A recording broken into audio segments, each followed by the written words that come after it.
أعوذ بالله من الشيطان الرجيم. بسم الله الرحمن الرحيم. يا أيها الذين آمنوا قوا أنفسكم وأهليكم نارا وقودها الناس والحجارة عليها ملائكة غلاظ شداد لا يعصون الله ما أمرهم ويفعلون ما يؤمرون. وقال النبي صلى الله عليه وسلم: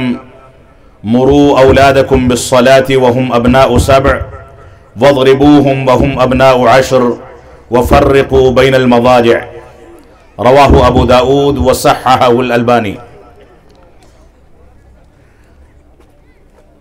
محترم صدر اجلاس، گجرات سمی کے اس علاقے کے اور آس پاس سے آئے ہوئے ہمارے اخوان اور احبا، خواتین ملت اسلامیہ، علماء کرام، بزرگان دین، نوجوان ساتھیوں اور عزیز بچوں، اسلامی تربیت کا موضوع آج کے دور میں سب سے زیادہ حساس موضوع ہے. اتنا حساس موضوع کہ ایک باپ کو اس بات کی ذمہ داری محسوس کرنے کا وقت ہی نہیں ہے کہ اس کا بچہ کیا کرتا ہے. وہ اس بات کو محسوس ہی نہیں کرتا کہ بحیثیت مربیہ کے اس کی بیوی کی کیا ذمہ داریاں ہیں. ایک بڑا بھائی چھوٹے بھائی کے بارے میں اپنے دلوں میں احساس پیدا نہیں کر پاتا ہے کہ اس کو چھوٹے بھائی سے کون سا طریقہ اور کون سا اسلوب اختیار کرنا ہے. ایک چھوٹا بچہ اپنے بڑوں کی شفقت کیسے حاصل کرے، بڑوں کا احترام کیسے کرے، بڑوں کے ساتھ کیسے پیش آئے، ان چیزوں کا شعور بھی ہمارے معاشرے سے اٹھتا چلا جا رہا ہے. آج کے دور میں اگر بچوں کی اسلامی تربیت کرنے میں ہم کامیاب ہو جاتے ہیں تو ایسی صورت میں وطن عزیز یا دنیا کے کسی بھی خطے میں ہمارے اوپر جو مسائل، جو مصائب، جو مشکلات بھی آ کر کے ہم کو پریشان کرتی ہیں، ان سارے کے سارے مسائل سے نجات حاصل کرنا بالکل آسان بن سکتا ہے. اگر ہمارے بچے حقیقت میں ہمارے بچے ہیں، اگر ہمارے بچے اہل اسلام میں اور مسلم گھرانوں میں پیدا ہونے والے بچے ہیں تو ہماری یہ ذمہ داری ہے کہ ہم ان کی تربیت اسی اسلوب میں کریں جس اسلوب کا تذکرہ قرآن و سنت کے اندر موجود ہے. بچوں کی تربیت کا پہلو آج کے دور میں ہمارے خاندانوں میں، ہمارے گھرانوں میں اتنا کمزور ہوتا چلا جا رہا ہے کہ اللہ رب العالمین نے ہم کو جو ذمہ داریاں دی تھیں، ان ذمہ داریوں کی کوتاہی کے نتیجے میں ایک بوڑھا باپ اپنے بڑھاپے میں یہ دیکھ لیتا ہے کہ بچے اس کو کس انداز سے گھر سے باہر نکالتے ہیں. اس کی بیماری کے ایام میں اس کو نظر انداز کر دیا جاتا ہے. اسپتالوں کا چکر لگانے کے بجائے اس کو محلے کے کسی دواخانے سے دوا علاج کا انتظام کرا کر کے اس کے ساتھ نوکروں والا سلوک کر کے گھر کے اندر ایک کنارے پر اس کی چارپائی ڈال دی جاتی ہے یا اس کا کمرہ بنا دیا جاتا ہے اور اپنی زندگی کے آخری ایام وہ اسی میں کڑ کڑ کر کے اور تڑپ تڑپ کر کے گزار دیتا ہے. یہ ہماری تربیت کا نتیجہ ہے کہ ہم اپنے بچوں کو بچپن سے نہ اسلامی تربیت دیتے ہیں، نہ مسجدوں سے جوڑتے ہیں، نہ بڑوں کے احترام کا سبق دیتے ہیں، نہ سیرت رسول کا سبق سکھاتے ہیں، نہ صحابہ کرام کے واقعات بتاتے ہیں، نہ قرآن مجید کی تعلیم سے ان کو بہرور کرتے ہیں اور نہ حدیث رسول ان کے سامنے بیان کی جاتی ہے. نتیجہ یہ ہے کہ وہی مولوی جو مولوی ہمارے محلے میں، ہمارے گاؤں میں، ہمارے علاقے میں، ہمارے شہروں میں اور ہمارے علاقوں میں جو مسجدوں کا ذمہ دار ہے، جو سب سے زیادہ ہماری نظر میں حقیر ہوتا ہے، آخر کار باپ مر جائے تو بیٹوں کے اندر اتنی صلاحیت نہیں ہے کہ اس کی صلاۃ جنازہ پڑھا سکیں، اس کی تدفین کے مسائل ان کو معلوم ہو، غسل کیسے دیا جائے گا اس کے بارے میں ان کو علم ہو. یہ ہماری تربیت کی کمزوری ہے کہ اس کے لیے وہی حقیر مولوی کام آتا ہے جو ہم کو کلمہ بھی پڑھائے، ہماری تربیت بھی کرے، جمعے کی نماز کا قیام بھی کرے، راتوں میں بیدار بھی ہو، مسجدوں کو قائم بھی کرے، مسجدوں کو آباد بھی کرے، ہمارا نکاح بھی پڑھائے، لیکن سارا ظلم و جور سیکھ کر کے سہ کر کے وہ زندگی گزارے، یہ ہماری تربیت کی کمزوری ہے۔ یہ ایک مسلمہ حقیقت ہے کہ اگر باپ کی وفات ہوتی ہے اور بیٹا صلاۃ جنازہ پڑھانے کی صلاحیت رکھتا ہے تو بیٹے سے زیادہ دل کی گہرائی سے دنیا کی کوئی طاقت دعا نہیں کر سکتی۔ جو سوز، جو گہرائی اور جو تڑپ اس کی دعاؤں کے اندر ہوگی اپنے اس باپ کے لیے جس باپ نے بچپن میں اس کا پیشاب پاخانہ بھی دھویا، اس کو چلنا سکھایا، اس کو اٹھنا بیٹھنا سکھایا، اس کو کھانا پینا سکھایا، اس کے لیے گھر بار تیار کیا، انتظامات کیے، وہ بچہ ماں کے حقوق کو بھول جائے، باپ کے حقوق کو بھول جائے، اس بات کو بھلا دے کہ ماں نے 9 مہینے تک اس کو اپنے پیٹ میں رکھا، 2 سال تک اپنی چھاتیوں سے دودھ پلایا، اس کے کھانے پینے کے انتظامات کیے، وہ ماں حمل کی حالت میں غشی طاری ہونے اور کمزوری ہونے کے نتیجے میں ساری تکلیفیں برداشت کرتی تھی، لیکن پیٹ کے حمل کو، پیٹ کے بچے کو کوئی تکلیف پہنچ جائے، کسی انداز کا نقصان ہو جائے، اس ماں کو برداشت نہیں تھا۔ اس ماں نے پیدا کرنے کے بعد، جنم دینے کے بعد بچے کو اپنے چھاتیوں سے دودھ پلایا، اس کے پاس نہ کھانے کو کچھ تھا نہ پینے کو کچھ تھا، لیکن بچے کی پیاس اور بھوک اتنی زیادہ عزیز تھی کہ اس کے رونے کی آواز جو نکلی ماں نے اس کو اپنی چھاتیوں سے لگا لیا۔ یہ بچہ تربیت کی کمزوری کے نتیجے میں جب بڑا ہوتا ہے تو ماں کو بھلا دیتا ہے، جب بڑا ہوتا ہے تو باپ کو نظر انداز کر دیتا ہے، جب بڑا ہوتا ہے تو اپنے بڑے بھائیوں اور سرپرستوں کو نظر انداز کر کے وہ دوسرے انداز کی آزاد زندگی گزارنا چاہتا ہے۔ وہ یہ سمجھتا ہے کہ میں ان لوگوں کی خدمت کر کے چھوٹا ہو جاؤں گا، یہ حقیر کام ہے۔ وہ اس بات کو نہیں سمجھتا کہ اگر ماں باپ اس کے بچپن میں یہ سوچتے کہ اس کا پیشاب پاخانہ دھونا یہ حقیر کام ہے تو وہ برسوں تک اسی گندگی میں پلتا رہتا، اس کے جسم میں کیڑے لگ جاتے، وہ تباہ و برباد ہو جاتا۔ یہ بچے کو سمجھانے، بچے کی اسلامی تربیت کرنے اور بچوں کو اسلامی ماحول میں ڈھالنے، سیرت رسول کا درس دینے، ان ساری کی ساری چیزوں کی ذمہ داری ہم سب کی ہے۔ بچے کو یہ بتایا جائے کہ توحید کیا ہے،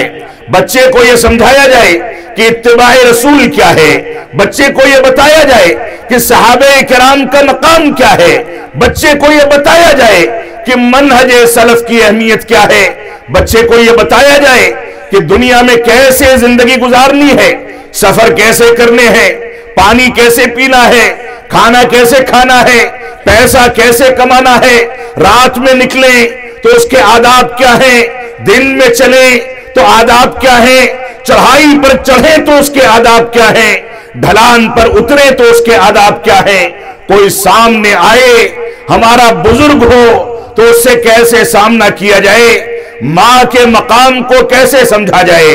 بھائی اور بہن کے مقام اور عزت کو کیسے سمجھا جائے، گھر کی خواتین کے ساتھ کیا سلوک کیا جائے، اپنے علاقے کے علماء کے ساتھ کون سا وطیرہ اختیار کیا جائے، یہ پورے کے پورے دروس قرآن و سنت کے اندر موجود ہیں۔ ہماری یہ ذمہ داری ہے کہ ہم ان دروس کو سمجھیں، ان سے سبق حاصل کریں۔ میں نے جو آیت کریمہ آپ کے سامنے تلاوت کی ہے، اللہ رب العالمین ارشاد فرماتا ہے، یا ایھا الذین آمنوا قوا انفسکم واہلیکم نارا وقودها الناس والحجارہ علیہا ملائکۃ غلاظ شداد لا يعصون اللہ ما امرہم وَيَفْعَلُونَ مَا يُؤْمَرُونَ۔ اللہ رب العالمین نے فرمایا، اے ایمان والو، اپنے آپ کو اس رب سے ڈراؤ، اپنے آپ کو اور اپنے اہل و عیال کو اس آگ سے ڈراؤ جس آگ کا ایندھن خود انسان اور پتھر ہوں گے۔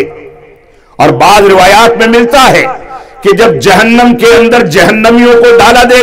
جائے گا تو وہ کہے گی فہل من مزید، کیا مزید میرے لیے غذا موجود ہے؟ اس کا پیٹ نہیں بھرے گا، اس میں پتھر ڈالے جائیں گے،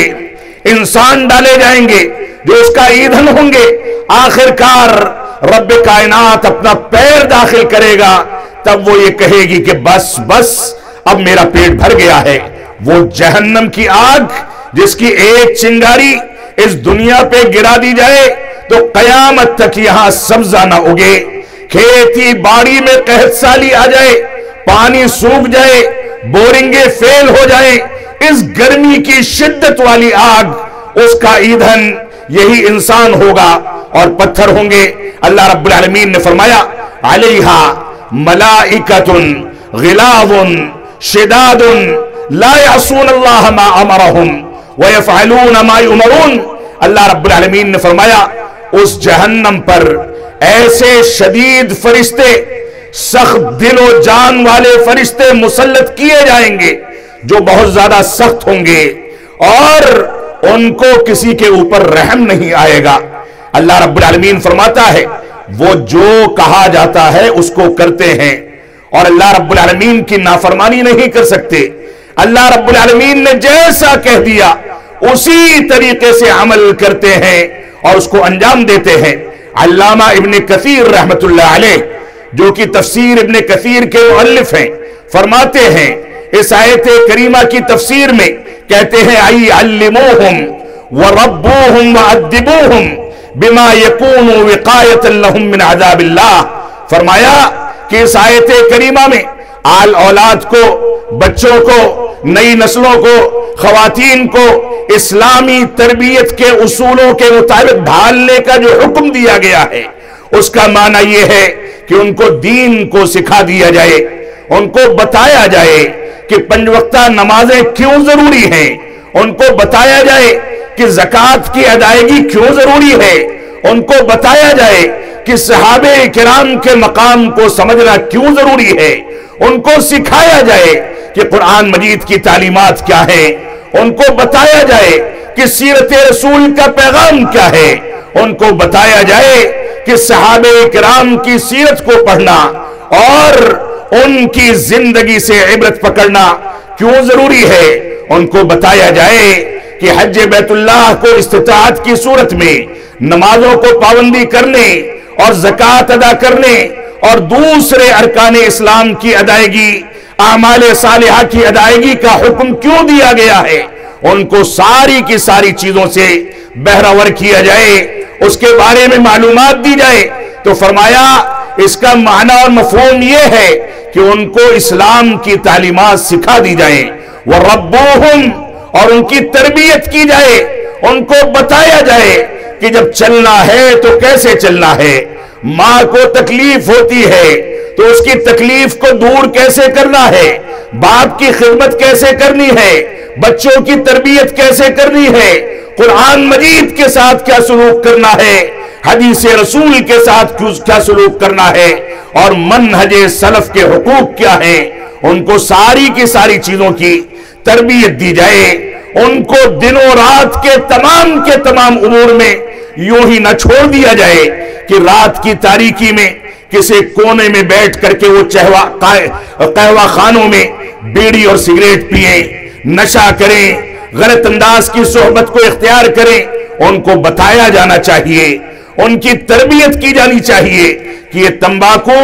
یہ بیڑی، یہ سگریٹ، یہ گل اور یہ ساری کی ساری چیزیں جن کے اندر تھوڑا بہت بھی نشہ ہے،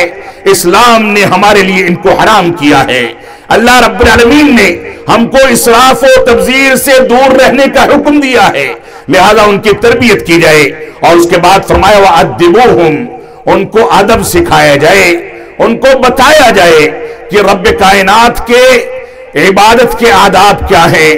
رسول اکرم صلی اللہ علیہ وسلم کے حقوق کیسے ادا کیے جائیں، ان کو ادب سکھایا جائے کہ بڑوں سے کیسے پیش آنا چاہیے، ان کو ادب سکھایا جائے کہ سلام دعا کرنے کا طریقہ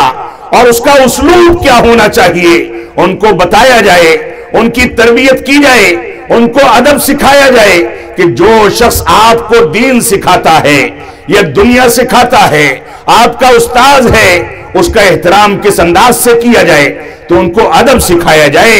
تاکہ حتی بما یکون وقایۃ لہم من عذاب النار، تاکہ یہ ساری کی ساری چیزیں ان کے لیے دوزخ کے عذاب سے بچنے کا ذریعہ بن سکیں۔ وہ دنیا میں ادب سیکھے، شریعت سیکھے، آداب سیکھے اور بڑوں کا احترام کرے، اسلام کے مطابق چلے، تاکہ اس کے نتیجے میں اس بات کی امید کی جا سکے کہ آخرت میں اللہ رب العالمین اس کو جہنم کے عذاب سے محفوظ رکھے گا۔ یہ ہماری ذمہ داری ہے۔ اسی طریقے سے آپ دیکھیں کہ اسلامی تربیت کے اتار چڑھاؤ یا اس کے بارے میں اسلام نے جن چیزوں کا تذکرہ کیا ہے وہ بے شمار چیزیں ہیں۔ اللہ کے نبی صلی اللہ علیہ وسلم فرماتے ہیں کہ تنکح المرأة لأربع، ایک عورت کو بطور بیوی یا گھر کی بہو کے لیے جو منتخب کیا جاتا ہے اس کے 4 اسباب ہیں، لمالہا ولجمالہا ولدینہا ولنسبہا، کہ اس کو 4 اسباب کی وجہ سے منتخب کیا جاتا ہے، یا تو اس کی خوبصورتی اور حسن و جمال دیکھا جاتا ہے، یا اس کا مال و دولت دیکھا جاتا ہے، یا اس کا نسب اور اسی طریقے سے اس کا خاندان دیکھا جاتا ہے، یا اس کا دین دیکھا جاتا ہے۔ اللہ کے نبی صلی اللہ علیہ وسلم فرماتے ہیں فَاظْفَرْ بِذَاتِ الدِّينِ، دینداری کو ترجیح دے کر کے تم کامیاب ہو جاؤ۔ اگر آنے والی لڑکی، ہونے والی بیوی دینداری کی خوبصورتی رکھتی ہے تو خاندانوں کو جوڑنے کا کام کرے گی۔ اگر وہ دینداری کا ذہن رکھتی ہے تو باپ اور بیٹے میں دوری کرنے کے بجائے ان میں قربتیں پیدا کرے گی۔ اگر وہ دینداری کا ذہن رکھتی ہے تو گھرانوں میں ساس اور بہو کے جھگڑے نہیں چلیں گے بلکہ گھرانے جنت نشان بنیں گے۔ اگر وہ دینداری کو ترجیح دیتی ہے تو ہونے والی اولاد کو نمازی بنانے، پرہیزگار بنانے کی کوشش کرے گی۔ وہ اس بات کو سمجھے گی کہ ایک ماں کا کردار اگر بہترین ہوتا ہے تو اسی ماں کے پیٹ سے ایک نبی بھی پیدا ہوتا ہے، اسی ماں کے پیٹ سے انبیاء اور صدیقین بھی پیدا ہوتے ہیں، اسی ماں کے پیٹ سے شہداء پیدا ہوتے ہیں۔ یہ ماں اگر معاشرے میں قرآن و سنت کی مکمل ذمہ داری کو اپنے کندھوں پر لے کر کے چلے، اس کے تقاضوں کے مطابق زندگی گزارے، تو یہ ماں گھر کی چہار دیواری میں با پردہ رہ کر کے، گھر کی چہار دیواری میں بند ہو کر کے ایسی اولاد کی تربیت کر سکتی ہے جو مستقبل میں ملکوں کی قیادت کریں، مستقبل میں علماء کی شکل میں ابھریں، مستقبل میں قوموں کی قیادت کریں،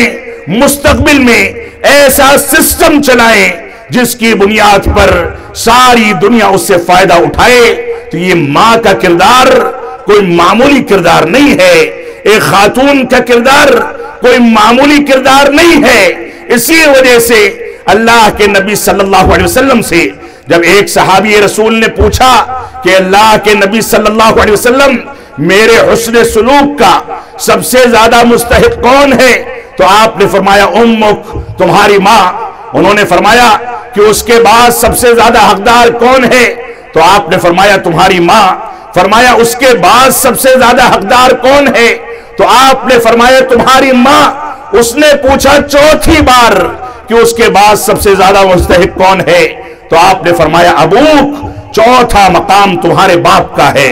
علامہ ابن القیم رحمت اللہ علیہ غالباً فرماتے ہیں کہ ماں نے 3 تکلیفیں برداشت کی ہیں۔ ایک تکلیف حمل کے ایام میں بچے کو 9 مہینے تک اپنے پیٹ میں رکھا، اس وجہ سے پہلا حق بیان کیا گیا۔ آج اگر کسی کی عمر زیادہ ہو جائے، کسی کے ہاتھ میں کوئی تکلیف ہو، 2-4 کلو کا تھیلا لے کر کے اپنے بازار سے اپنے گھر تک آ جاتا ہے تو ہانفنے لگتا ہے، ہاتھ کو جھٹکے دے کر کے آرام کرتا ہے، گھر والوں سے کہتا ہے کہ اس کی مالش کر دی جائے۔ قربان جائیں ہماری قومیں ان ماؤں پر جو مائیں ہم کو بچپن میں 9 مہینے تک اپنے پیٹ میں لے کر کے ڈھوتی ہیں، ساری تکلیفیں برداشت کرتی ہیں، تو فرمایا پہلا حق اس وجہ سے کہ ماں نے 9 مہینے تک حمل کی شکل میں اپنے بچے کو اپنے پیٹ میں پالا ہے۔ دوسرا حق اس وجہ سے بیان کیا گیا کہ ماں سے زیادہ درد محسوس کرنے والا اور بچے کی ولادت کے وقت جو درد ذہن ماں برداشت کرتی ہے، دنیا کی کوئی طاقت اس کو محسوس بھی نہیں کر سکتی۔ یہ ماں کی قربانی ہے کہ بچے کے لیے موت کے منہ سے نکل کر کے دوبارہ زندگی میں آتی ہے، یہ ماں کی قربانی ہے۔ اور ماں کا تیسرا حق اس وجہ سے کہ بچہ پیدا ہوا، ابھی ماں کو اپنے کپڑے سمیٹنے کا موقع نہیں ملا، ابھی صفائی ستھرائی نہیں ہوئی ہے، ابھی اسپتال سے اس کو چھٹی نہیں دی گئی، لیکن سب سے پہلے جس بات کی فکر دامنگیر ہوتی ہے وہ ماں اپنے بچے کو دودھ پلانا چاہتی ہے۔ اور یہ سلسلہ 1 دن 2 دن 10 دن 12 دن 15 دن نہیں چلتا، بلکہ 2 سال تک وہ بچہ ایک ٹونک کی شکل میں ماں کی دودھ پی کر کے پرورش پاتا ہے۔ اس کی وجہ سے اس کی ہڈیاں پنپتی ہیں، گوشت بنتا ہے، دھیرے دھیرے وہ بیٹھنے لگتا ہے، ہنسنے لگتا ہے، مسکرانے لگتا ہے، ماں باپ کو آواز دینے لگتا ہے، دھیرے دھیرے وہ چلنے لگتا ہے، ماں باپ کو پریشان کرنے لگتا ہے، دھیرے دھیرے وہ کھیل کود کرنے لگتا ہے۔ ماں باپ پریشان ہوتے ہیں کہ یہ بچہ میرا نام کب لے گا، مجھ کو ابا یا اماں کہہ کر کے کب بلائے گا۔ یہ تربیت کر کے ماں باپ بچے کو بڑا کریں، ساتھ میں اسلامی اقدار کا مکمل خیال کریں، تو اللہ کی قسم یہ بچے امت اسلامیہ کا سرمایہ ہیں۔ یہ امت اسلامیہ کے لیے ایسی ایسی قربانیاں دیں گے ان ماں باپ کی تربیت کے نتیجے میں کہ دنیا کی کوئی طاقت مسلمانوں کو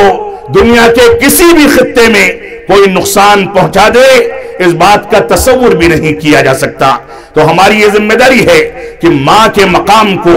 خواتین کے مقام کو، اپنے بڑوں کے مقام کو سمجھیں۔ تو اللہ رب العالمین نے ماں کو 3 مقام دیا، چوتھا مقام باپ کو دیا۔ یہ بھی ہمارے سامنے بہت اہم معاملہ ہے۔ آپ دیکھیں اللہ رب العالمین نے، یہ اللہ کے نبی صلی اللہ علیہ وسلم نے فرمایا کہ عورت کو دینداری کی بنیاد پر ترجیح دو، حسن و جمال،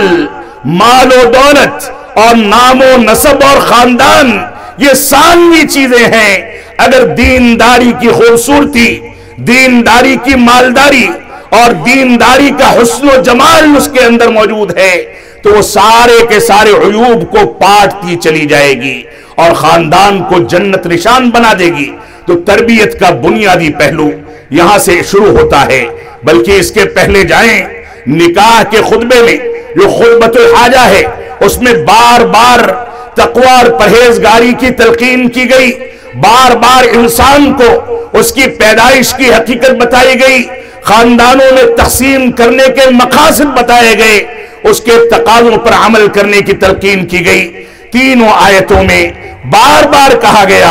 کہ سچائی سے کام لو، اللہ رب العالمین سے ڈرو، اللہ اور اس کے رسول کی اطاعت کرو۔ بار بار کہا گیا کہ اللہ رب العالمین کا تقوی اختیار کرو۔ یہ ابتدا ہے خاندانوں کو بڑھاوا دینے کی کہ ایک تو لڑکی کا انتخاب دینداری کی بنیاد پر کیا جائے، نکاح میں 3 آیتیں پڑھ کر کے تقوی کی تلقین کی جائے، اس کے بعد رسول اکرم صلی اللہ علیہ وسلم نے اسی تربیت کے پہلو کو سامنے رکھتے ہوئے یہ بھی حکم دیا کہ جب شوہر اور بیوی حجرے عروسی میں جائیں جس کا ان کو مدتوں سے انتظار تھا، اس گھڑی کا انتظار تھا، لیکن جب اپنی خلوت میں پہنچتے ہیں تو پہلے باوضو ہو کر کے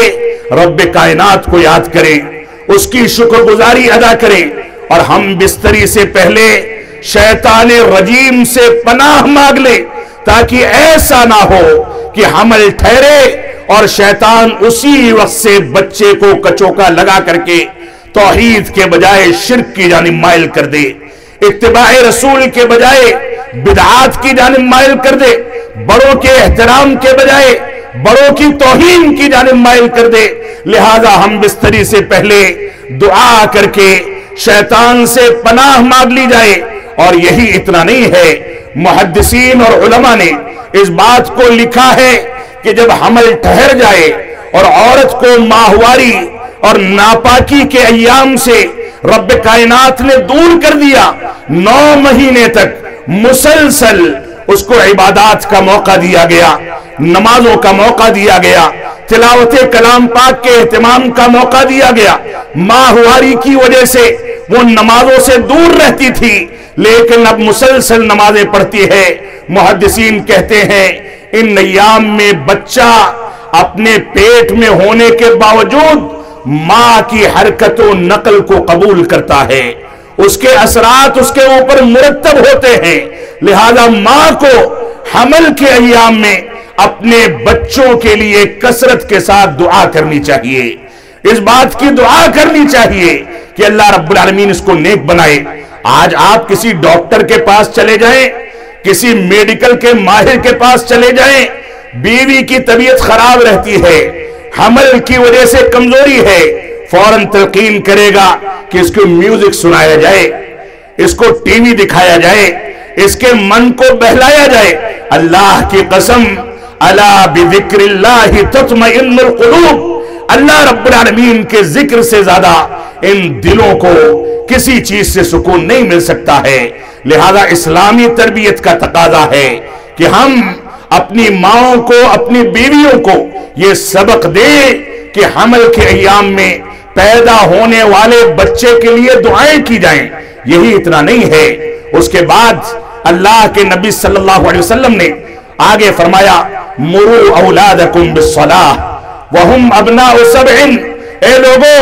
اپنے بچوں کو 7 سال کے ہو جائیں تو نماز کا حکم دو،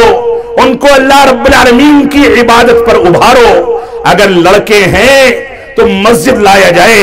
لڑکیاں ہیں اور مسجد میں انتظام ہے تو ماؤں کے ساتھ وہ آ کر کے مسجد میں بھی نماز پڑھیں یا گھر پر نماز ادا کریں، لیکن ان کو رب کائنات کی عبادت سے جوڑا جائے. 7 سال کے بچے پر نماز فرض نہیں ہوتی. اور اس کے بعد فرمایا وَضْرِبُوهُمْ وَهُمْ أَبْنَاءُ 10. اور سن لو، جب وہ 10 سال کے ہو جائیں 3 سال تک تم ان کی تدریب کرتے رہو، 3 سال تک ان کی ٹریننگ کرتے رہو، 3 سال تک 5 وقتہ نمازوں میں فجر کی نماز سے لے کر کے عشاء کی نماز تک ان کو بیدار کرو، مسجد لے کر کے جاؤ، نماز پڑھنے کی تلقین کرو، اللہ رب العالمین کی عبادت کی عادت ڈالو اور ان کو ابھارو کہ رب کائنات جس نے حقیر پانی سے ہم کو پیدا کیا تھا اس کی عبادت کے حقوق کیا ہیں. اور 3 سال کی ٹریننگ کے باوجود 10 سال کی عمر ہونے کے بعد بھی اگر وہ نماز نہیں ادا کرتے وَضْرِبُوهُمْ، ان کو سزا دی جائے، ان کے سامنے سختی کی جائے، ان کو بتا دیا جائے کہ اس خاندان میں، اس گھرانے میں بے نمازی بچوں کے لیے جگہ نہیں ہے، یہاں رہنا ہے تو اللہ رب العالمین کے حقوق ادا کرنے ہوں گے. لیکن یہ کون سی بدقسمتی ہے کہ ہم بڑے آرام کے ساتھ سوئیں، رات میں نکڑوں پر بیٹھ کر کے وقت گزاری کریں، ٹائم پاس کریں، اور اس کے بعد ایسا سوئیں کہ ہماری مسجدیں فجر کی نماز میں ویران رہیں. اگر ماں باپ نمازیں چھوڑیں گے تو بچہ نمازی کہاں سے پیدا ہوگا؟ بچہ بڑا ہوتا ہے، سن شعور کو پہنچتا ہے، پیسہ کمانے لگتا ہے. اب اسی مولوی کی باری پھر سے آتی ہے. اب وہ مولوی کے پاس باپ بچے کا کان پکڑ کے لاتا ہے کہ مولوی صاحب اس کو سمجھا دیں، یہ نماز نہیں پڑھتا، میں بوڑھا ہو گیا ہوں، میری خدمت نہیں کرتا، مولوی صاحب اس کو سمجھا دیں کہ خاندان کے اندر بڑوں کا احترام نہیں کرتا، ماں کے مقام کو نہیں سمجھتا.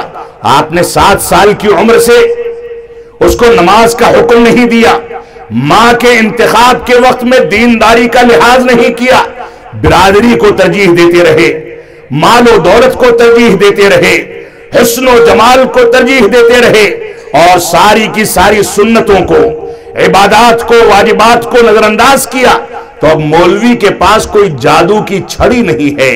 کہ وہ چہرے پر گھمائے گا اور بچہ نمازی ہو جائے گا۔ کوتاہی آپ کی ہے، آپ نے اگر کوتاہی کر دی تو اس کی تلافی کی کوشش کریں کہ آئندہ آپ کے خاندان میں اس انداز کے عناصر نہ پکنے پائیں، نہ پنپنے پائیں، نہ پلنے پائیں۔ یہ آپ کی ذمہ داری ہے۔ تو ہماری یہ ذمہ داری ہے کہ ہم اس انداز سے بچوں کی تربیت کے پہلو پر چلیں تو 7 سال کی عمر میں اس کو نماز کا حکم دیا جائے،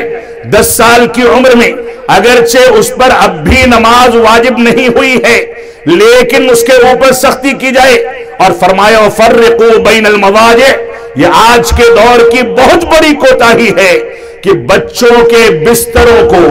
ان کی اوڑھنیوں کو، ان کی چادروں کو اور ان کے آرام کرنے کی جگہوں کو الگ کر دیا جائے۔ صاحب استطاعت ہے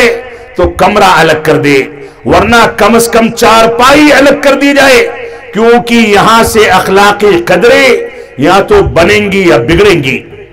یا تو بچہ سدھرے گا یا بگڑے گا۔ 10 سال کے سن شعور کو جب وہ پہنچ گیا تو اب اس کے ذہن میں اس طرح کی چیزیں چلنے لگی جن چیزوں کی بنیاد پر اس کا اخلاق بگڑتا ہے یا اسلامی تربیت کے نتیجے میں بن جاتا ہے۔ لہذا فرمایا اس کے بستر کو الگ کر دیا جائے۔ یہ اسلام کی تربیت کے بنیادی پہلو ہیں۔ اس وجہ سے ہم ان باتوں کو سمجھ کر کے چلیں تو ایسی صورت میں اگر ہم رسول اکرم صلی اللہ علیہ وسلم کی زندگی کا مطالعہ کریں تو آپ کی زندگی میں بے شمار پہلو ایسے ملیں گے جن سے ہم کو تربیت پر اللہ کے نبی صلی اللہ علیہ وسلم کی رہنمائی ملتی ہے۔ اللہ رب العالمین نے فرمایا لَقَدْ كَانَ لَكُمْ فِي رَسُولِ اللَّهِ أُسْوَةٌ حَسَنَةٌ۔ اے لوگو، تمہارے لیے رسول اکرم صلی اللہ علیہ وسلم کی زندگی میں اسوہ حسنہ ہے، بہترین دستور ہے، ایسی ایسی مثالیں ہیں کہ اگر ان کو اپنا لو تمہارے خاندان بھی سدھر جائیں، تمہاری تجارت کے اندر برکت بھی آ جائے، تمہارا رہن سہن بھی صاف ستھرا ہو جائے، تم کو جینے کا سلیقہ آ جائے، قوموں سے آنکھیں ملانے کی طاقت پیدا ہو جائے، تجارت میں آگے بڑھ جاؤ، لوگوں کے ساتھ میل جول کر کے دنیا میں ترقی کرو اور ساتھ میں دینداری اور اللہ رب العالمین کی رضامندی کو تلاش کرتے رہو۔ تو ایسی صورت میں ہمارے سامنے رسول اکرم صلی اللہ علیہ وسلم کی زندگی میں اسوہ اور نمونہ ہے۔ اللہ کے نبی صلی اللہ علیہ وسلم نے فرمایا کل مولود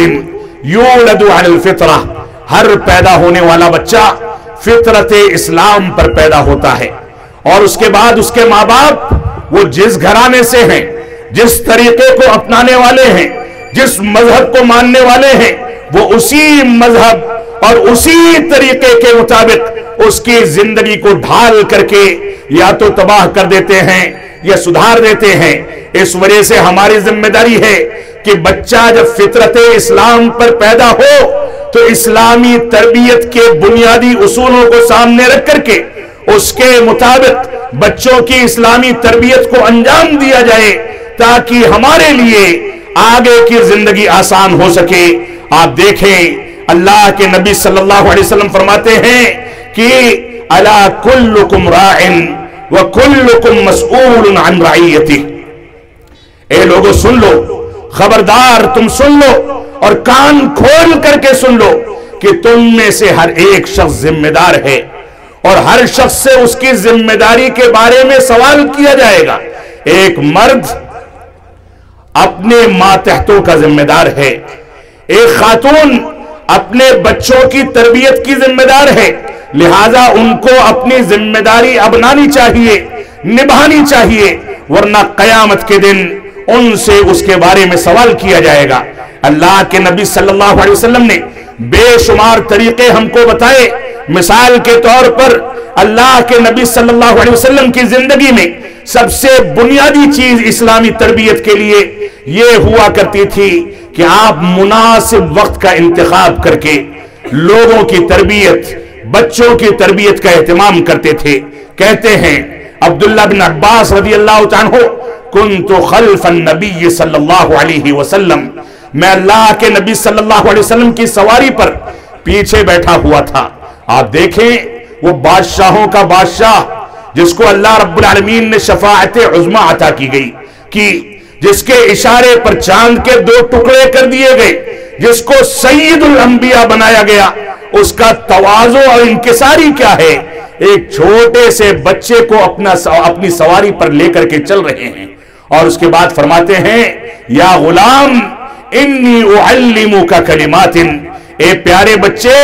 میں تم کو کچھ کلمات سکھاتا ہوں، ان کو کان کھول کر کے سن لو، اور سن لو کہ اللہ رب العالمین کے علاوہ کسی سے مدد طلب نہ کرنا، اللہ رب العالمین کے علاوہ کسی سے پناہ طلب نہ کرنا۔ احفظ اللہ یحفظک، تم اللہ رب العالمین کی اور اس کے دین کی حفاظت کرو، اللہ رب العالمین تمہاری حفاظت کرے گا۔ اے بچے احفظ اللہ تجدہ تجاہک، اللہ رب العالمین کی حفاظت کرو، اللہ رب العالمین کو ہر جگہ اپنے سامنے پاؤ گے۔ اور اس بات کو سن لو، اس کو اپنی گھٹیوں میں بیٹھا لو کہ ساری دنیا اگر تم کو نقصان پہنچانا چاہے تو نقصان نہیں پہنچا سکتی الا یہ کہ اللہ رب العالمین نے تمہارے مقدر میں نقصان کو لکھ دیا ہو۔ اور یہ بھی سن لو کہ ساری طاقتیں اور ساری دنیا مل کر کے بھی کروڑوں کھربوں روپے برباد کر دے، تم کو فائدہ پہنچانا چاہے تو فائدہ نہیں پہنچا سکتی الا قد کتب اللہ لک، مگر اتنا جتنا اللہ رب العالمین نے تمہارے لیے لکھ دیا ہے۔ اللہ کے نبی صلی اللہ علیہ وسلم نے ایک چھوٹے سے بچے کو سواری پر بیٹھایا، بیٹھانے کے بعد حالات بنائے، اور اس کے بعد اس کو پیار اور شفقت کے ساتھ بلا کر کے یہ کلمات سکھائے، اور اتنی شاندار تربیت کی کہ وہی عبداللہ بن عباس رضی اللہ تعالیٰ عنہ اس روایت کو نقل کر کے ہم تک منتقل کرتے ہیں، اور آج ہم اس کی بنیادوں پر اللہ رب العالمین پر اعتماد اور توکل کرتے ہیں، ان وصیتوں کو سمجھتے ہیں، اس کے مطابق زندگی گزارتے ہیں۔ کھانے پینے کے وقت میں اللہ کے نبی صلی اللہ علیہ وسلم بچوں کی تربیت کرتے تھے، فرمایا یا غلام، اے بچے سم اللہ، کھانے پر پہلے بسم اللہ پڑھ لو، وَقُلْ بِيَمِينِكَ، اور اپنے داہنے ہاتھ سے کھاؤ، وَقُلْ مِمَّا يَلِيكَ، اور جو کچھ تمہاری پلیٹ میں تمہارے سامنے ہے وہیں سے کھاؤ، ساری پلیٹ میں ہاتھ نہ پھراؤ، بے ادبی کی بات ہے،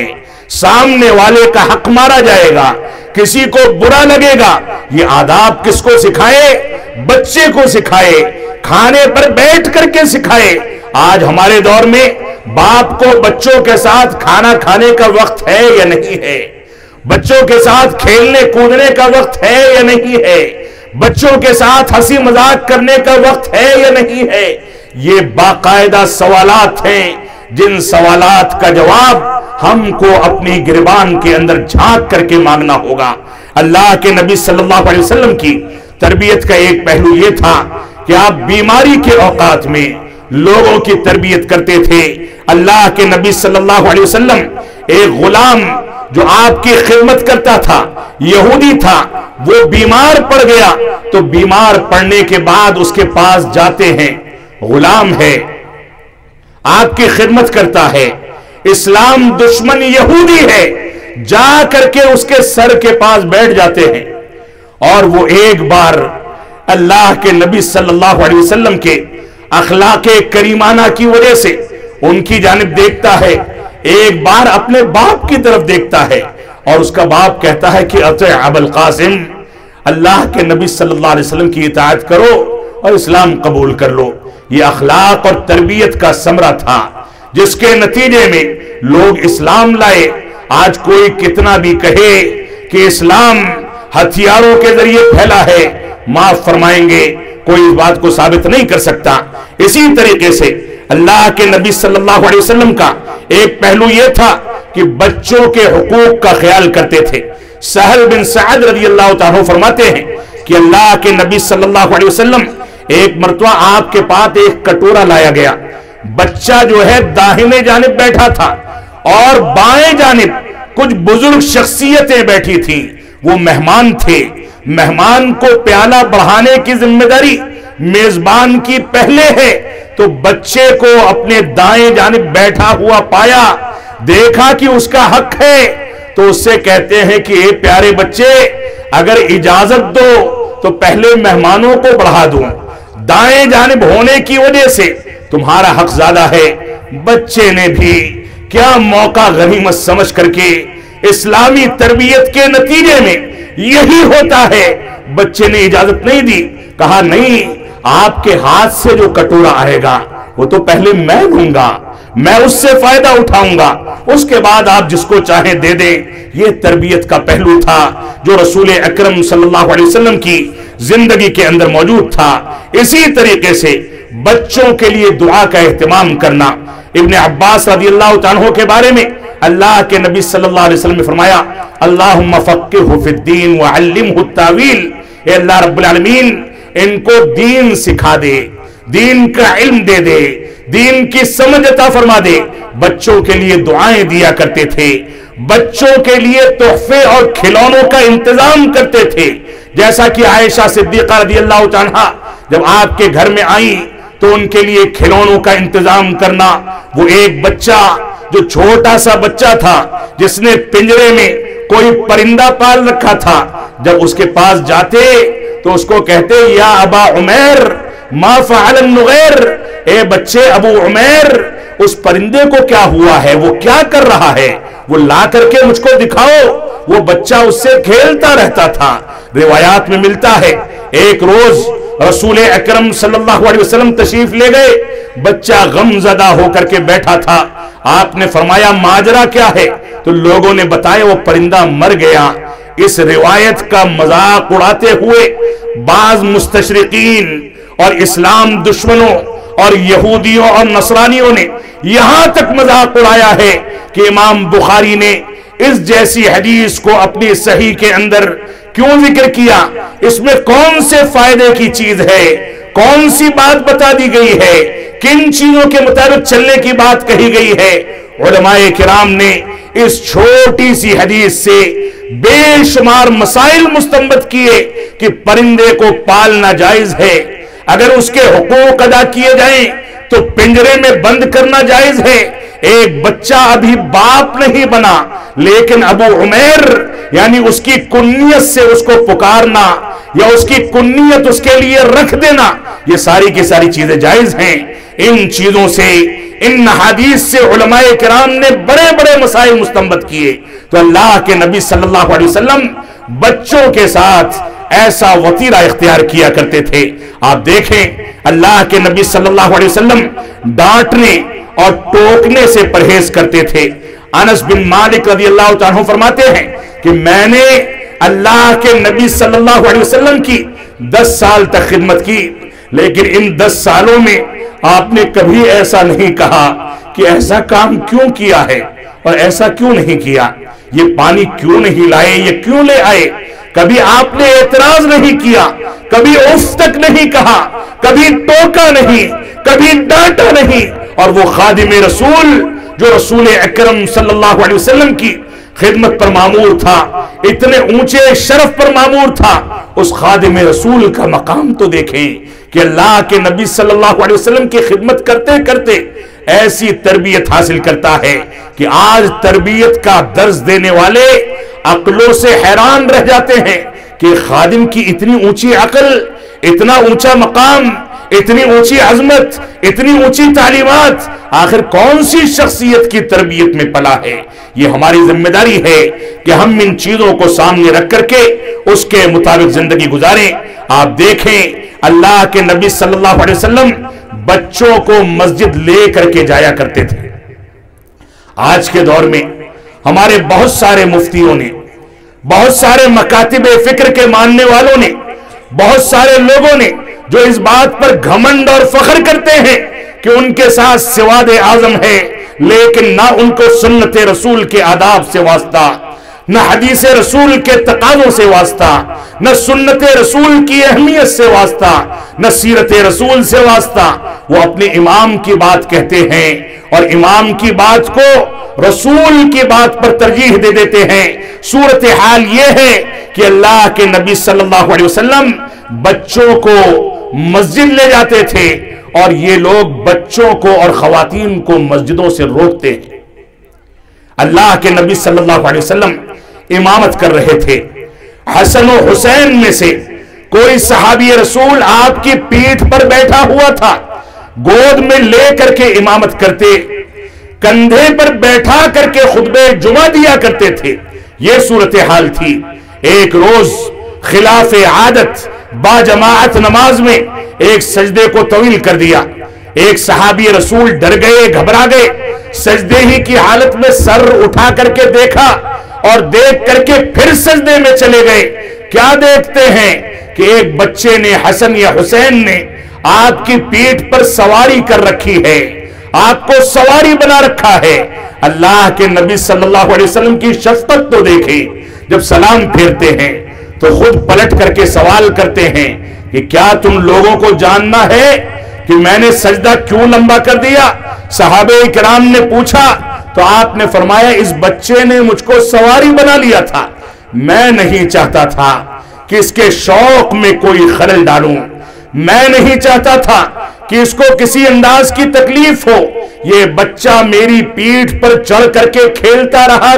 رہا, میں سجدے کو طویل کرتا رہا. جب یہ بچہ اتر گیا تب میں نے سجدے کو ختم کیا. آج کے دور میں ہم بچوں کو مسجدوں سے دور کر دیں تو یہ بچے نمازی کیسے بنیں گے؟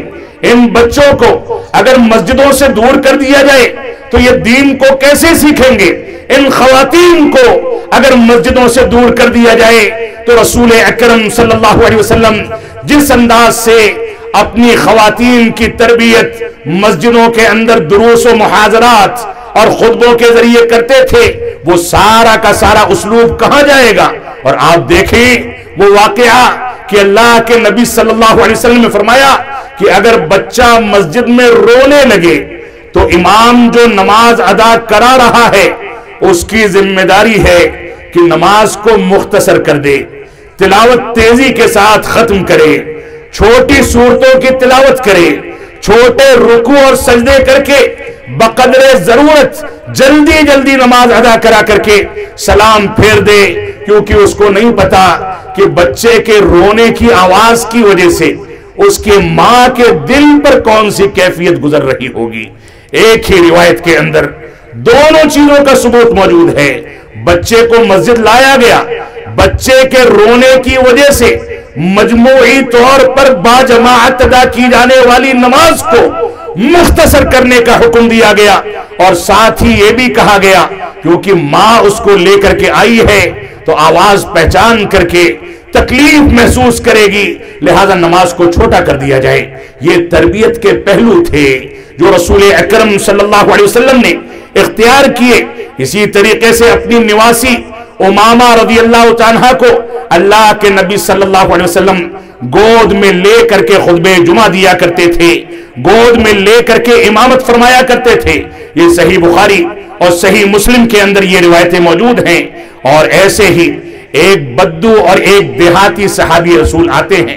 وہ دیکھتے ہیں کہ اللہ کے نبی صلی اللہ علیہ وسلم بعض بچوں کو بوسہ دے رہے ہیں, ان کو چوم رہے ہیں. وہ دیکھ کر کے تعجب کرتے تھے, کہتے تھے کہ ہم تو اپنے بچوں کو بوسہ نہیں دیتے. تو اللہ کے نبی صلی اللہ علیہ وسلم نے فرمایا ان پر رحم کرو,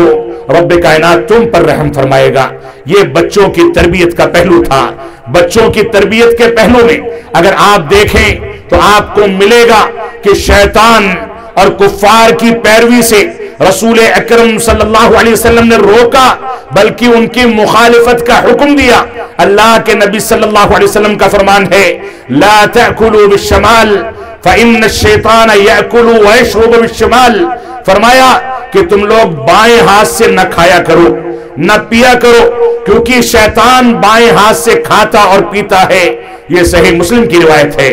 اسی طریقے سے اللہ کے نبی صلی اللہ علیہ وسلم نے فرمایا کہ یہ یہودی اور نصرانی داڑھی پک جانے کے بعد اس کے اوپر رنگ نہیں کرتے, لہذا ان کی مخالفت کرو اور اپنی داڑھی پر مہندی لگا لیا کرو. یہ اللہ کے نبی صلی اللہ علیہ وسلم کی تربیت کے پہلو ہیں. آپ نے نرمی اختیار کرنے کا حکم دیا. ایک دیہاتی آدمی مسجد میں آ جاتا ہے اور آ کر کے مسجد کے ایک کنارے بیٹھ کر کے پیشاب کرنے لگتا ہے، لوگ اس کی جانب دوڑتے ہیں۔ اللہ کے نبی صلی اللہ علیہ وسلم نے نرمی اختیار کی اور نرمی اختیار کر کے لوگوں کو روک دیا۔ جب وہ پیشاب سے فارغ ہو گیا، انتہائی ادب اور شفقت کے ساتھ اس کو بلایا اور بلا کر کے فرمایا، اے میرے بھائی، یہ مسجدیں اللہ اور اس کے رسول کا پیغام دینے کے لیے ہیں، ان طرح کی گندگیاں پھیلانے کے لیے نہیں ہیں، اور آپ چاہتے تو اس کو حکم دیتے کہ اس کی صفائی کرو، لیکن ایک صحابی رسول کو کہا کہ جاؤ ڈول بھر کر کے پانی لے کر کے آؤ،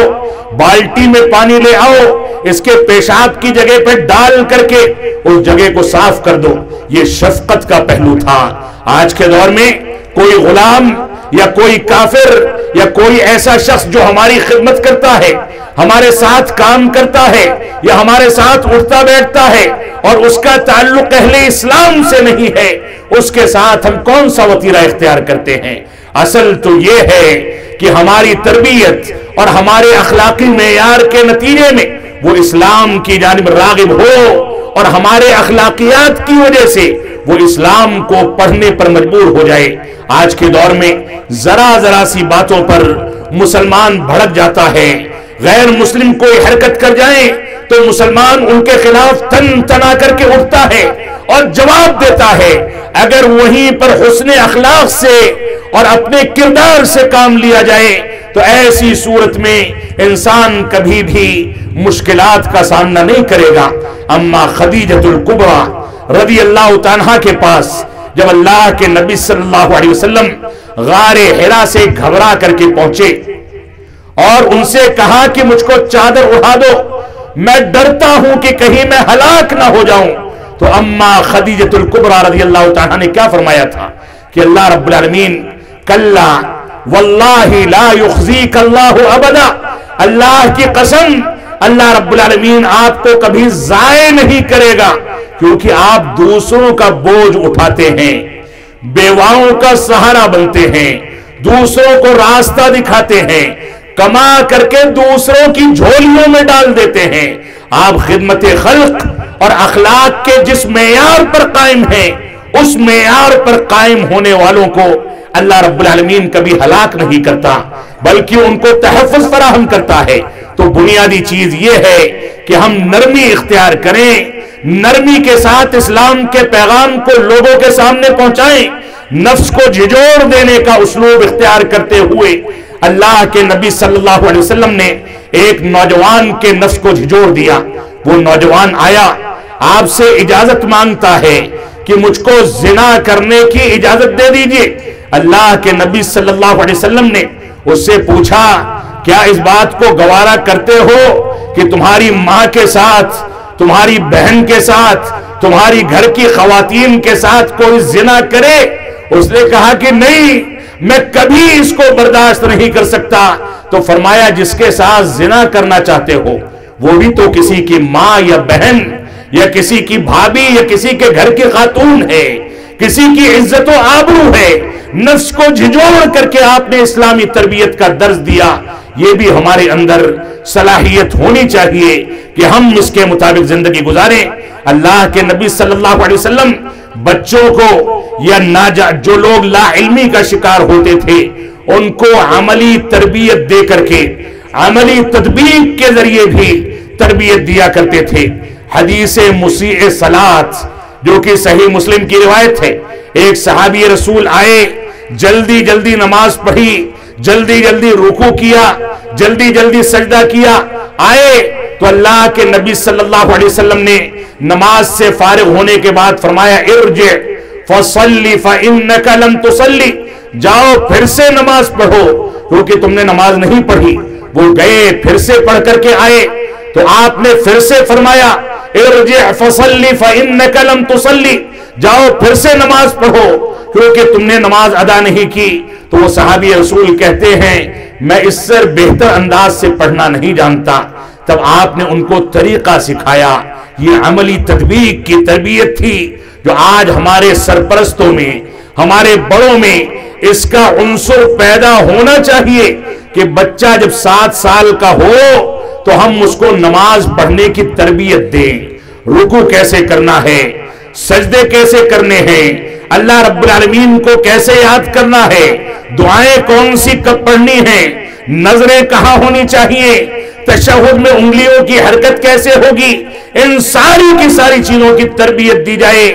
عملی تطبیق کے ذریعے ان کو بتایا جائے اور ٹرینڈ کیا جائے، یہ ہماری بنیادی ذمہ داری ہے۔ اسی طریقے سے اللہ کے نبی صلی اللہ علیہ وسلم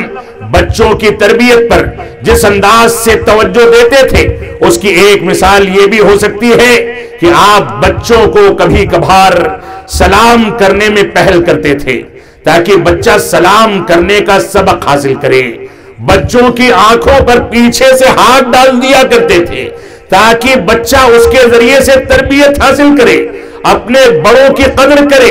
بچوں کے ساتھ نمازیں ادا کرتے تھے، بچوں کے ساتھ ہنسی مذاق کرتے تھے، اور تربیت کا پہلو یہاں تک تھا کہ حسن رضی اللہ تعالیٰ عنہ نے جب ایک صدقے کا کھجور اپنے مبارک منہ کے اندر ڈال دیا تو اللہ کے نبی صلی اللہ علیہ وسلم نے فرمایا، کخ کخ، اس کو تھوک دو، اس کو تھوک دو، کیا تم کو نہیں پتا کہ آل رسول کے لیے صدقہ جائز نہیں ہے؟ یہ تربیت کا پہلو تھا کہ انسان کے منہ میں کوئی کھانا پینا یا اس کا لقمہ بھی جائے تو جائز طریقے سے اور حلال طریقے سے جانا چاہیے، کیونکہ حرام طریقے سے جو لقمہ منہ کے اندر جاتا ہے وہ عبادات کو رائگاں کرتا ہے، انسان کو اللہ سے دور کرتا ہے، اس کے اندر شیطان بس جاتا ہے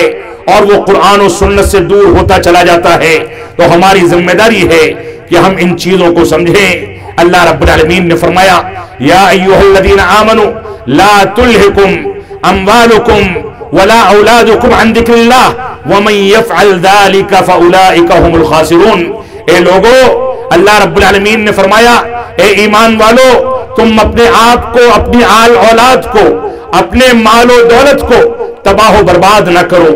اس میں غفلت کے شکار نہ ہو جاؤ، اللہ کے ذکر سے غافل نہ ہو جاؤ۔ جو شخص آل اولاد کے شوق میں اور دنیا داری میں، شادی بیاہ کی فضول خرچی میں، غلط انداز کی چیزوں میں، آل اولاد کی اسلامی تربیت سے غافل ہو جاتا ہے، اللہ رب العالمین نے فرمایا، وَمَن يَفْعَلْ ذَلِكَ فَأُولَئِكَ هُمُ الْخَاسِرُونَ۔ جو ایسا کرے گا وہ خسارہ اٹھانے والوں میں سے ہے۔ اس وجہ سے ہماری ذمہ داری ہے کہ اولاد کی تربیت میں صحیح عقیدے کی تربیت، توحید کی تربیت، اتباع رسول کی تربیت، اولاد کو اچھائیوں کا حکم دینے کی تربیت، برائیوں سے دور رہنے کی تربیت، اسی طریقے سے اولاد کے نان و نفقے کے اندر عدل و انصاف سے کام لینے کی تربیت اور اس کا اہتمام، اولاد کے درمیان عدل و انصاف کرنے کا اہتمام، ان کے لیے ایسے وسائل بنائے جائیں کہ ایک بھائی دوسرے بھائی سے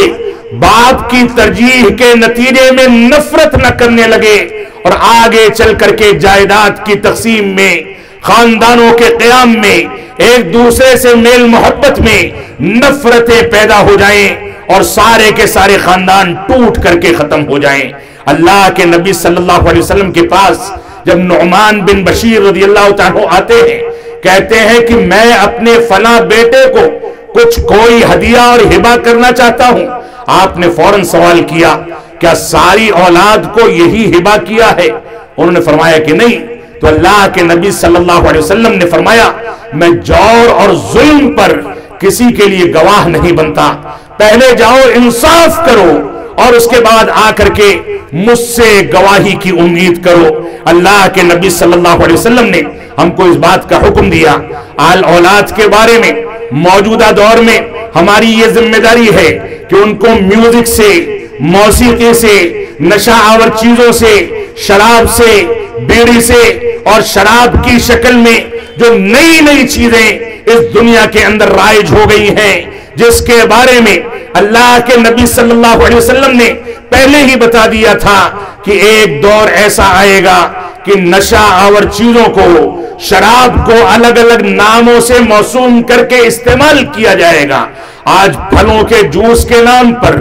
بیئر کے نام پر، وسکی کے نام پر اور چھوڑے موڑے نشے کے نام پر جو نشہ آور چیزیں نئی نسلوں میں اور مسلمان بچوں کے اندر پھیلائی جا رہی ہے، ماں باپ اور سرپرستوں کی ذمہ داری ہے کہ اس سے ان کو دور کرے۔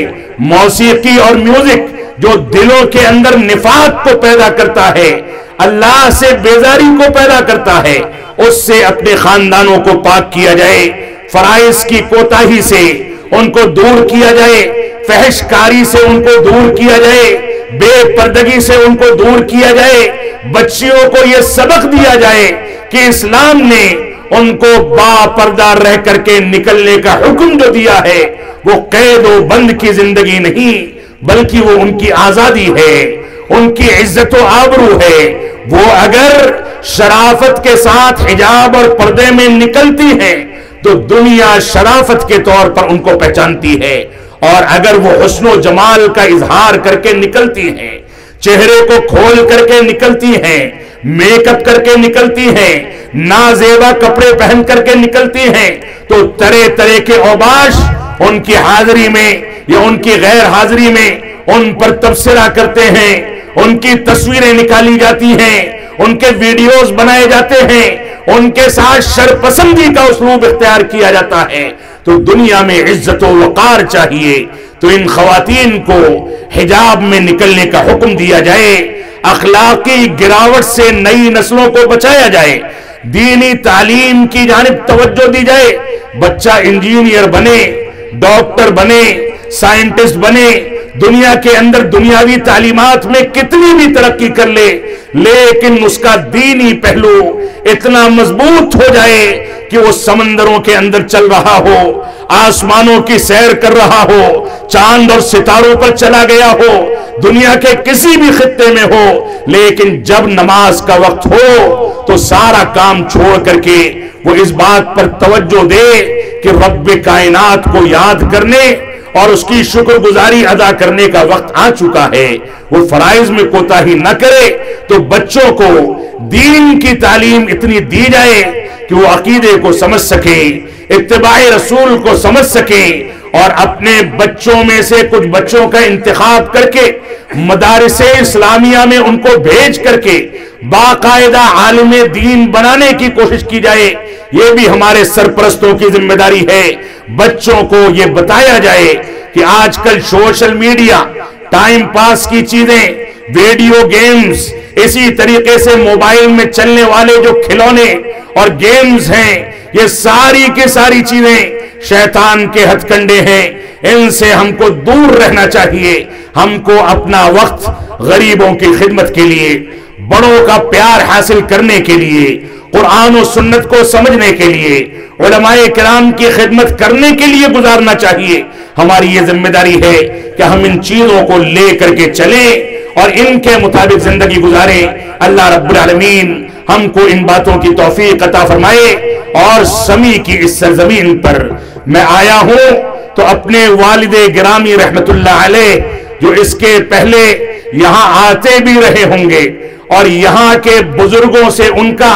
گہرا تعلق بھی رہا ہوگا، اور مجھ کو ایک واقعہ یاد آتا ہے جو ابھی آتے وقت کسی نے مجھ کو ذکر کیا کہ یہاں پر عبد الکریم پرمار رحمت اللہ علیہ جو ابھی 1 سال پہلے گزر گئے، جو میرے والد گرامی علامہ عبد الحمید صاحب رحمانی رحمت اللہ علیہ کے دوستوں میں سے تھے، وہ ان کے ساتھ اٹھا بیٹھا کرتے تھے۔ آج ان کے ہمجولی، ان کے عمر کے لوگ، ان کے ہم سبق ساتھی، ان کے دوست و احباب یہاں پر موجود ہیں۔ میں اس بات کو اپنے لیے اپنا حق نہیں سمجھتا کہ ان کے سامنے کچھ بولوں، لیکن ان بزرگوں کی خدمت کرنا میری ذمہ داری ہے۔ وہ بزرگ جو میرے والد گرامی کے دوست رہے ہوں، اور والد گرامی رحمت اللہ علیہ نے اسی سمی کی سرزمین پر کوئی ایک شخص جب ان کے پاس گیا، اس کے چہرے مہرے پر داڑھی نہیں تھی، تو عبد الکریم پرمار صاحب رحمت اللہ علیہ کو یہ کہا کہ فلاں شخص کو داڑھی کے لیے تلقین کر دیں، اور اللہ رب العالمین کے فضل و کرم سے آج وہ شخص متشرع داڑھی رکھنے والا شخص ہے۔ اللہ رب العالمین ان بزرگوں کو، ان کے ان اعمال کو، ان وصیتوں کو, دعوت و تبلیغ کے ان پہلوؤں کو ان کے لیے صدقہ جاریہ بنائے. نئی نسلوں کو اس بات کو سمجھنا ہوگا کہ ہمارے بزرگوں نے بے سر و سامانی کے باوجود, لائٹ اور پنکھے نہ ہونے کے باوجود, کھانے پینے کے انتظامات نہ ہونے کے باوجود, فاقہ کشی کر کے, بھوکے اور پیاسے رہ کر کے, لمبے لمبے سفر پیدل انجام دے کر کے, بیل گاڑیوں پر چل کر کے لوگوں کی اسلامی تربیت کی جو ذمہ داریاں اٹھائی تھیں, آج اسی کے اثرات ہیں کہ میں بول رہا ہوں, آپ بیٹھ کر کے سن رہے ہیں. ہمیں اپنے بزرگوں کی تاریخ سے واقفیت ہونی چاہیے. اللہ رب العالمین ہم کو اس بات کی توفیق عطا فرمائے کہ ہم قرآن و سنت اور منہج صحابہ کے مطابق اپنی نئی نسلوں کی تربیت کر سکیں. خواتین کا کردار اس سلسلے میں سب سے اونچا اور سب سے عظیم ہے. یہ خواتین اگر اپنی ذمہ داریوں کو اٹھا لیں, محسوس کر لیں, تو نئی نسلوں میں ایسے افراد پیدا کر سکتی ہیں جو مستقبل میں امام بخاری کے طرز زندگی کو اختیار کر کے کوئی جامع اور مرجع و مصدر کی کتاب مرتب کریں. یہ خواتین اگر بچوں کی اسلامی تربیت کی ذمہ داری کو محسوس کریں تو چہار دیواری میں بیٹھ کر کے یہ کتب ستہ کے مؤلفین کے مانند علماء کرام کو جنم دے سکتی ہیں, ان کی تربیت کر سکتی ہیں, ملک کے لیے قائدین پیدا کر سکتی ہیں, ملک کے اندر انقلاب کھڑی کرنے والی شخصیتیں پیدا کر سکتی ہیں. اللہ رب العالمین ہمارے سرپرستوں کو, ہماری خواتین کو, ہماری ماؤں کو, ہماری بہنوں کو, ہمارے باپوں کو, ہمارے بھائیوں کو, ہمارے بڑوں کو اس بات کی توفیق عطا فرمائے کہ یہ اسلامی تربیت کے بارے میں اپنے دلوں کے اندر احساس پیدا کریں. ہم جب تک جئیں تب تک اسلام پر جئیں, جب ہمارا خاتمہ ہو تو ایمان پر ہو. صلی اللہ علی نبینا محمد وعلی آلہ وصحبہ وسلم. والسلام علیکم ورحمۃ اللہ وبرکاتہ.